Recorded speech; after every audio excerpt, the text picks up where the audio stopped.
Streaming live on Facebook, YouTube, Twitch, and blasttheradio.com, this is The Lowell Green Show. The number to call and be heard around the world is 613-413-2217. Or email Lowell at blasttheradio.com. And now, here is Lowell Green. Thank you, John. Thank you. Mayor Bob Chiarelli. How does that sound? Because I'm going to tell you, if we don't get some new, fresh faces in the race here, that is likely what's going to happen. Mayor Bob Chiarelli. Because with the candidates now declared, I think it almost guarantees a Chiarelli victory. Diane Dean's the only one that might give him a battle, but I think that her performance during the truckers' convoy probably cost her dearly. As for McKinney, oh, please. Way, way, way too far to the left for anyone with a decently operating brain. In other words, folks, we got to get some new, fresh faces. We've got to get some new names running for mayor. Preferably, in my opinion at least, someone with some solid business experience.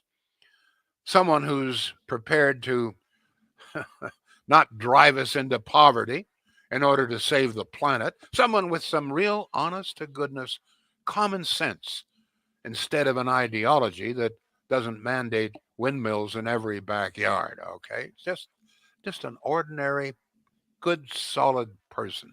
Let me ask you this. Do you have anybody in mind that fits that bill, that you think would make a good mayor for the city of Ottawa? Because I repeat, we either get some new responsible candidates, or we end up with either a council that is even far more to the left than it is today, God help us, or more likely Bob Chiarelli, who, let's face it, good guy, but he's been around almost as long as I have, okay? And you wouldn't want me for mayor, believe me. What's your view of the situation here? This is pretty serious. I mean, this is the capital city of Canada, one of the largest cities in Canada, and we haven't got a single, what I would say, plausible candidate for mayor. Why, in your opinion, why are so few people, particularly business people, prepared to throw their hat into the ring? The money's not $180,000 some odd dollars as mayor. It's certainly not poverty wages. It's not as much money as you're likely to make as a captain of industry. But cities need solid city councils. City councils play a more direct role in the lives of us citizens than any other elected official. This is it's city council, in particular the mayor, who dictates, that really determines the kind of lifestyle that we live. We've got a sad sack council today. This is one of the worst, most ineffective, ideologically driven council that I've ever seen. Never heard of modern garbage incineration. Believe that we should just dump our garbage in the center of our cities like they used to do in the 13th century.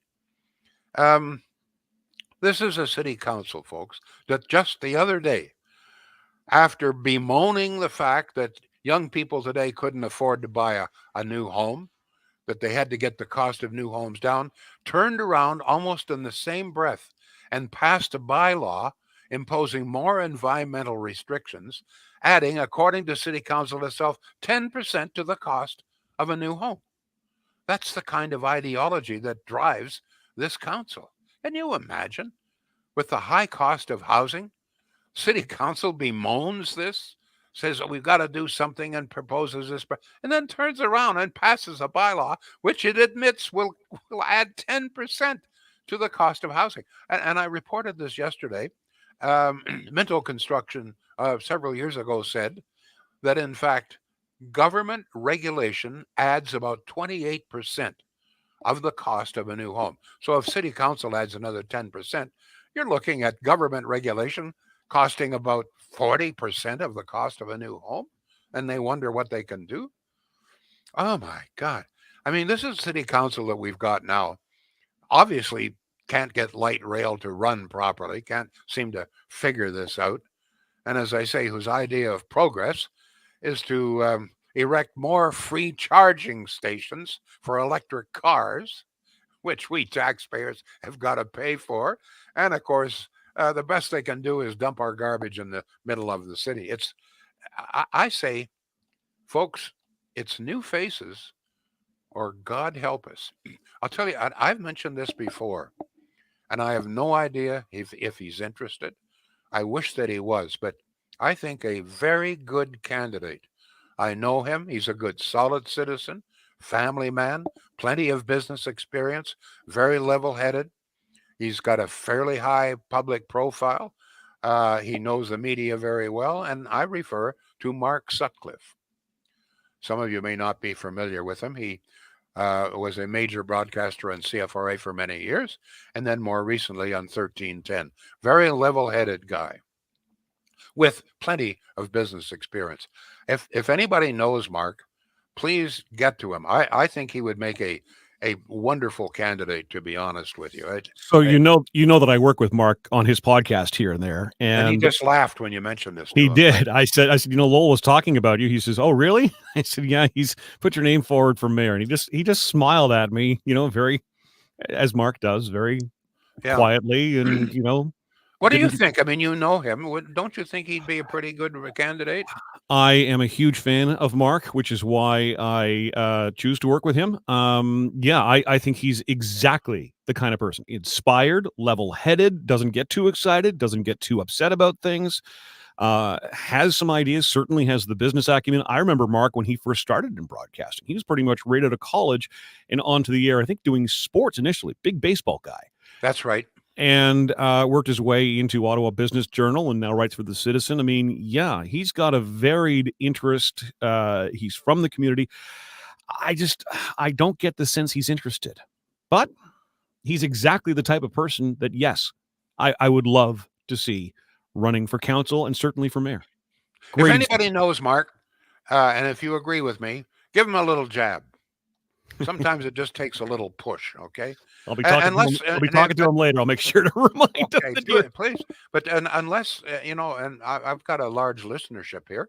If you know someone else that you think should be running that would make a good candidate, I'd love to know. We'll certainly promote him or her. But we can't be stuck with Diane Deans or McKinney. I mean, NDP, not only NDP, but I mean, to the left of NDP. What a hell of a choice is this? A far left NDP or Bob Shirelli. Holy jeez. I mean, we got to do better than this, folks. If anybody's got any ideas, if any of you out there would like to run, please let me know. John, once again, tell people how to get in touch with it. Yeah. So the number here is 613-413-2217. Again, 613-413-2217. There's a vote for Lowell on Facebook right now from Cheryl. If you're on Facebook, you can follow either on Lowell's page, you can follow on the Blast the Radio page or my page, and post your comments where you ordinarily post them. I will get them up on the screen, and certainly at the end of every single show, I email Lowell. We're on YouTube, Twitch, and Twitter as well, or email lowell@blasttheradio.com. Thanks, John. I have another topic here. Guess who jumps for joy every time the price of gasoline, heating fuel, diesel fuel shoots up? Jumps for joy and makes no bones about it. Let me see. Who could that be? Who could that be? Well, I'm going to tell you right now. If you guessed Justin Trudeau, you just won the prize. Don't ask me what the prize is. It's just self-congratulations, all right? John Robson, writing in the Post today, has it right when he points out that increasing the cost of gasoline and diesel fuel has been Trudeau's goal since day one. I mean, this is the reason he keeps tacking on carbon tax. What he wants is gasoline so expensive, and it's getting there, that we're forced, we motorists are forced to bicycle, walk, rollerblade, skateboard, take public transit, if it runs, or buy an electric car. I mean, that's the purpose. This is why he has promoted raising the price of gasoline. I'm going to tell you something.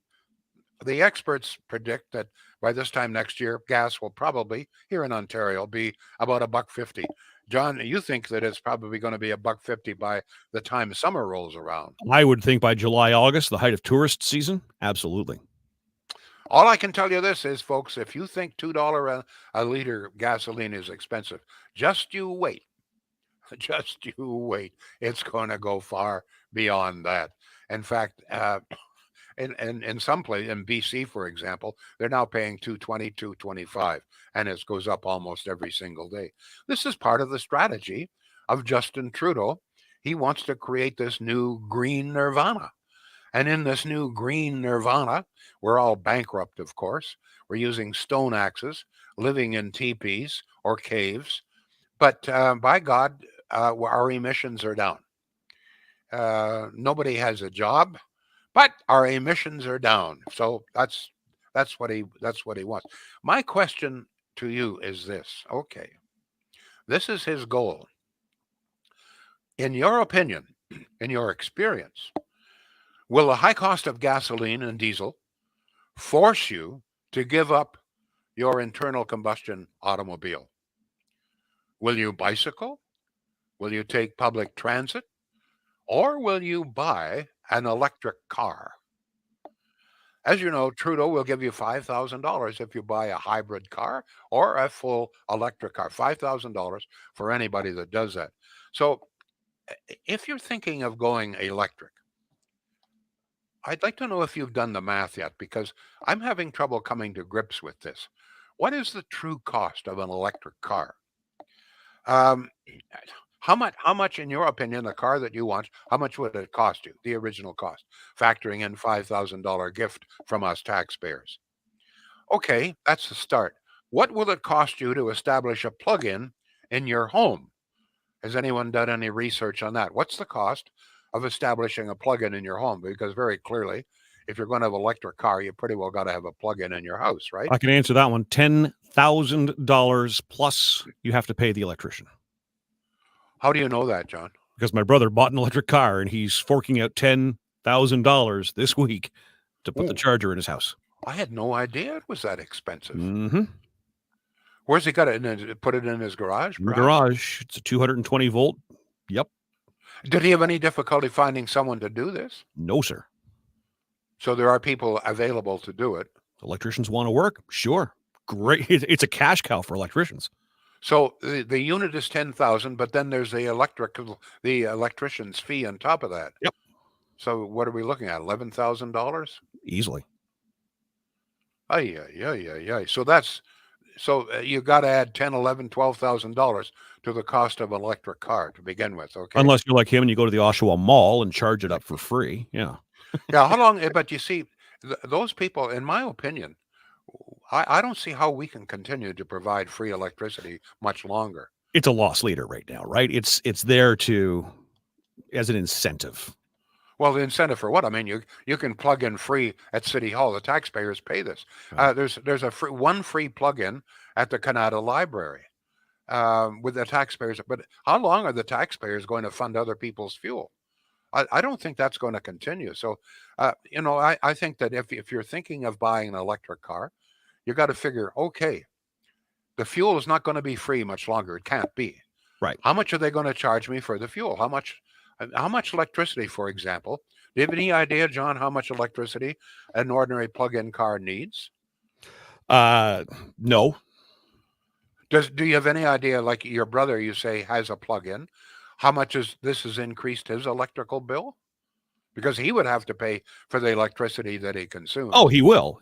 And I mean, now I've never even sat in an electric car, so I don't know. But the more rapid the charge, the more electricity it uses. So you can do a slow charge, which, is an overnight kind of thing, or a rapid charge, which gets you back on the road in 15, 20 minutes. And certainly that's using more electricity to do that, obviously. If the next time that you're talking with your brother, are you in talking terms with him? Of course. Well, some brothers aren't. Not Or hope. everybody hates me, Lowell. Just a select Uh, few.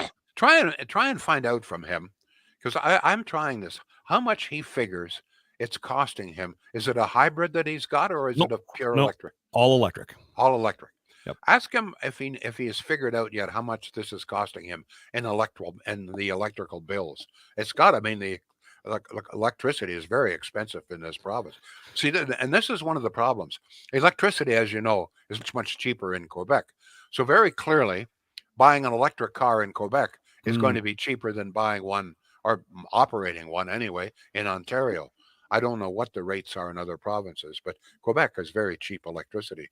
So you got to figure in the cost of the plug-in. Okay, the batteries. What's the cost of replacing batteries, and how long are the batteries likely to last? My understanding is that the batteries can be $30,000-$40,000. Yeah. I'm shocked by that. Now, how long they last, I don't know. Presumably, it would depend upon the load. In other words, how many kilometers you drive, the weather. Very clearly, the battery is going to be drained more during cold weather than warm, etc. So, I just don't think that governments who are pressuring us to buy electric cars, I don't think they've been honest with us and told us the true cost. It could be because they're not sure themselves. But for sure, this idea that somehow or other you're going to continue to get free plugins, free fuel, that can't last. One of the reasons, and I've talked about this before, John, is that, as you know, today at $2 a liter, about 50 cents of that, of every liter, is for tax. Yep. And that tax, or a good chunk of it, is to pay to build new roads, repair roads, bridges, etc., etc. So if you're not buying fuel, you're not paying tax. Who then pays for the maintenance of the roads, building new roads? There's no tax money for that. So somehow or other, very soon, very soon, very clearly, you're not going to get free fuel, and you're going to be taxed for it. It's got to happen. So all of that's, but I don't think the governments have been honest here. I think that they're sort of painting this very fairy tale idea: buy an electric car and your costs will go way down. Wait a minute. Wait a minute, please. Now, and the other problem here, and we've talked about this before, and this isn't just me. Anybody who's an electrician will tell you. Anybody certainly that understands the electrical grid in this province will tell you that any more than one or two on the average block, any more than one or two electric cars, and probably the grid can't handle it. So if, let's say, 40 or 50% of us or 100% of us go electric out of automobiles, the grid would just blow up. Not only the grid, but where are we going to get the power from?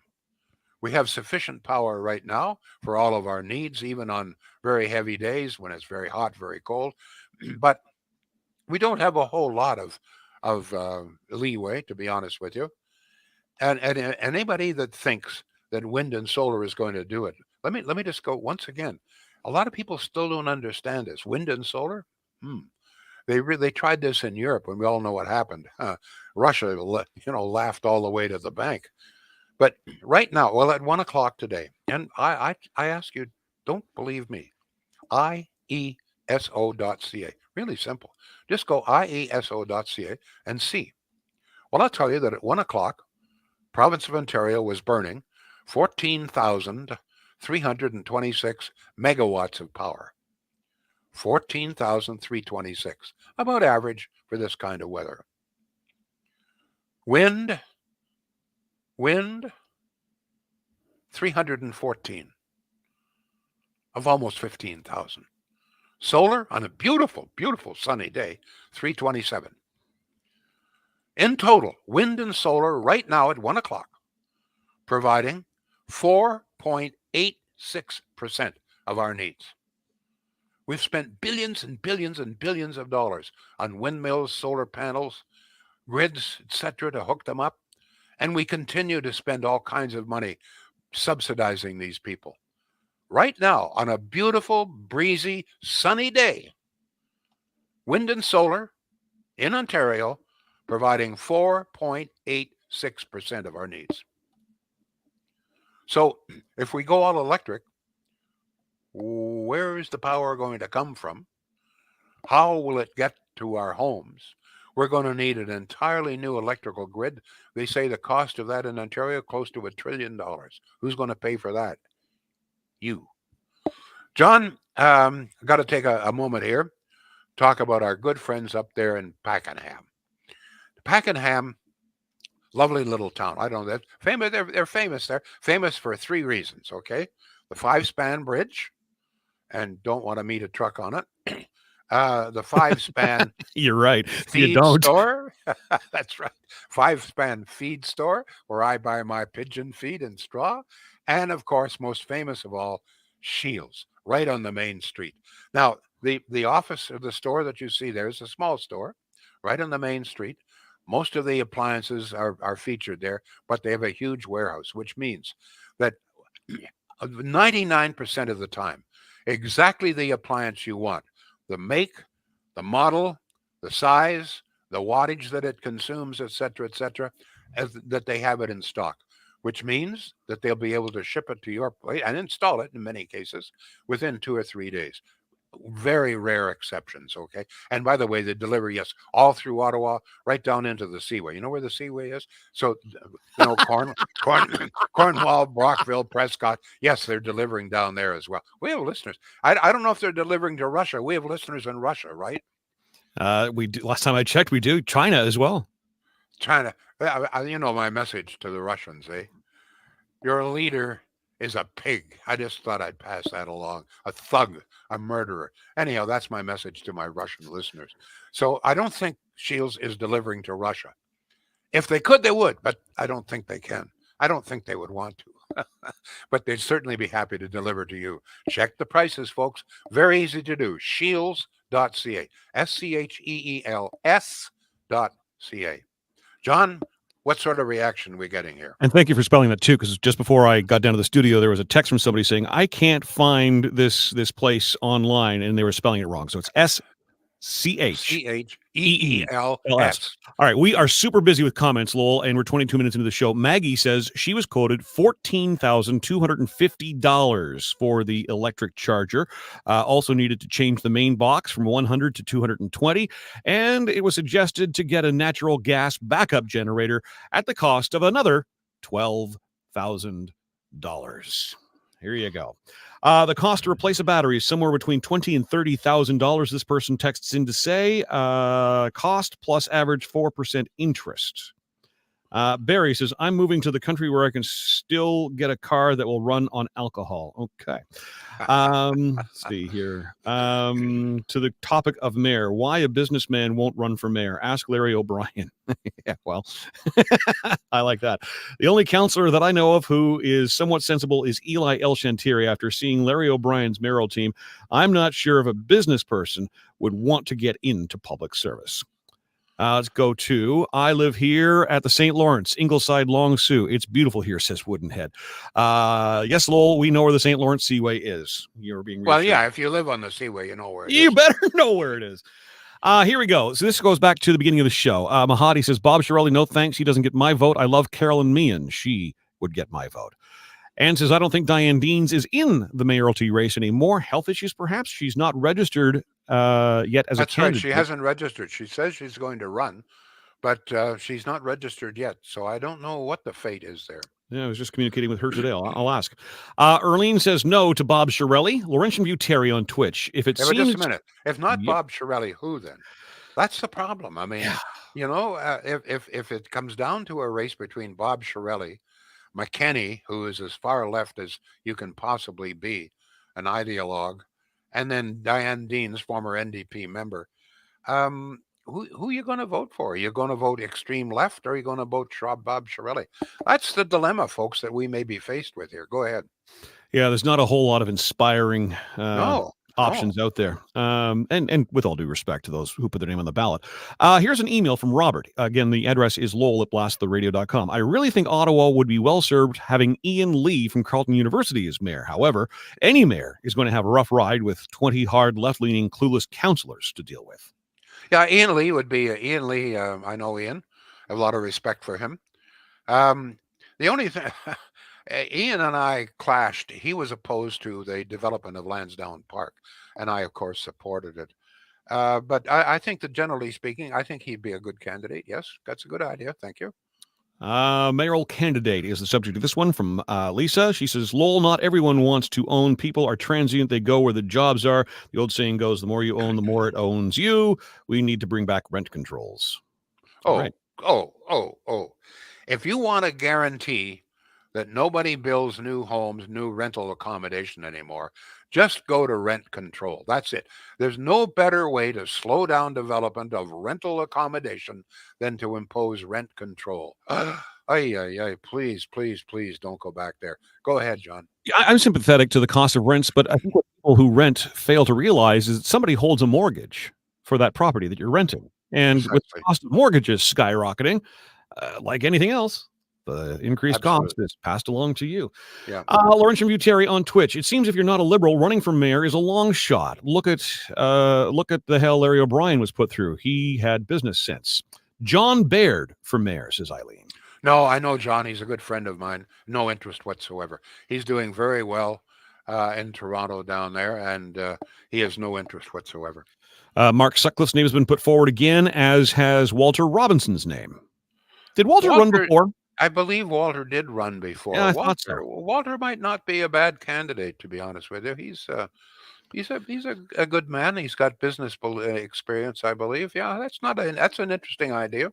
Are enough people familiar enough with Walter, though? I mean, I am, but certainly mostly because he was in the radio station a lot. Yeah, I don't know, but to be honest with you, if we have to choose between Bob Shirelli, Diane Deans, and McKenney, I mean, I'll vote for Santa Claus. Go ahead. You're moving to New Brunswick with me, are you, Lowell? Oh, okay. God. Back to text, 613-413-2217. This person says, the price of a new electric car is not cheap. Also, if everyone gets an electric car, I won't get anything for my nice gas car. I think public electric plug-ins should all charge. Why should taxpayers pay for their charge as well as a $5,000 donation to buy the car? Very true. Very true. This idea that somehow if you have an electric car, you're going to continue to get free fuel. Not going to happen. Can't continue to happen. Go ahead. Ann says Walter Robinson would be great, but guessing he would not want to dip his toe in again. Richard says Dan Donovan would be a good choice. Open-minded. Yeah, he's a liberal. Dan's a good guy. He's a liberal, but he's, you know what? He's a common sense liberal, which is kind of a rare bird these days. I'm not placing him. How would I know Dan Donovan? I know the name. He edits. He's the owner and publisher of Ottawa Today, the magazine. Or Ottawa Life magazine. Yes, Ottawa Life. Yeah. Yeah, okay, that's why. Okay, yeah, they gave me an award. That's why I know. Oh, did they? Right. Yes, they did. Let me see. That shows you how foolish. No, just discounted Dan. Now, go ahead. I'm sorry, Dan. With all due respect, Bob Shirelli as a mayor would remind me of Sleepy Joe Biden. Chris says I'm waiting to hear what Brandon Bay's platform is. He has promised one in the next month. He's a young businessman and software developer. His initial statements are optimistic, addressing the disastrous. No, he pulled out. Did he not? I thought it was a great idea. But then it seems to me more recently he decided that he wasn't going to run. Am I not correct on that? Yeah. I remember the splash he made when he first announced that he was putting his name in. But yeah, I haven't seen anything of him in probably 2 months. Yeah. No, I think he withdrew. Could be wrong. Sorry. Patricia says, I would like to run, but I cannot afford to. What does it cost to run? Quite a bit, probably. There you go. But if you're a good candidate, I think people will come forward and support you. I mean, let's face it. If people will donate hundreds of thousands of dollars to someone like John Charest, surely to God they'll support you. Go ahead. Murray says, if this is a Canada-wide show, why is everything about Ontario? Well, it's not. We talk about the Prime Minister. In fact, the price of gasoline is not just Ontario. The price of gasoline and electric cars is a Canada-wide dilemma. I don't know where you get the idea that it's strictly Ontario. Justin Trudeau is Prime Minister of Canada. The price of gasoline is skyrocketing right across Canada, and the drive to buy electric cars is right across Canada. Not sure why you think it's only Ontario. Go ahead. Yeah, but you got to remember too, Murray, that both Lowell and I are established Ottawa-based broadcasters. So, Yeah, 90% of our listening audience is Ontario. that's exactly. But That's kind of nonetheless, as much as he's got a point, though, as much as possible, I do try to make it a national show. And certainly sure. talking about the high Sure. cost of gasoline, the high cost of living, those are national topics. Electric cars, etc. Chris follows up to say that Bay officially registered on May 2nd, so he is in, and he has promised a platform in June. So there you go. I hope so. My question regarding electric vehicles, as far as the Prime Minister is concerned, so okay, this is a national question. What's in it for him other than the pats on the back he gets internationally? He's an ideologue. It's like a religion. If you have been raised in a very religious Catholic family, for example, you're never able to shake that. That becomes part of your ideology. Same thing with Protestantism or Muslim. It's an ideology which, in the case of Trudeau, is a kind of religion. He came in believing that he was going to create this new green utopia here, a Shangri-La of windmills and solar panels, and that's his main reason, actually, I believe, for doing what he does. In fact, if you listen to him, it's constant about climate change, about green energy, et cetera, et cetera. Even he was speaking in Europe, and there was a dilemma. How can we, get rid of all of this Russian gas and oil we're buying? And he lectured them on the need to continue to get emissions down. That's okay. It's part of his ideology. It's embedded in his brain. I don't know why. Ego then. Yeah, well, when you don't have a, particularly large brain and you get a big, anyway, let's move out of there. It's 32 minutes into the show. We are into overtime. You want to wrap it up here, and I'll send all the leftover stuff your way to read? Please do that. Thank you. And don't forget, folks, share, okay? When you share, our listening audience goes way up. It's the simplest thing you can do, but it really, really helps the show. If you believe that the message we've got here is, needs to be distributed across, more people need to hear this, then please, all you got to do is just push share. Easy to do. No money, no pressure. Just push share. I'll come down there and anyway, I'm just kidding. I'll give you a big hug. Thank you. Thank you all. We'll be back. The Lowell Green Show is seen and heard live around the world at 2 p.m. Eastern. Connect with us online at blasttheradio.com/Lowell Green. Can't join us live? Download the Lowell Green podcast. Available on Apple, Spotify, Google, and more. Ask your smart speaker to play the Lowell Green podcast. This is a production of blasttheradio.com.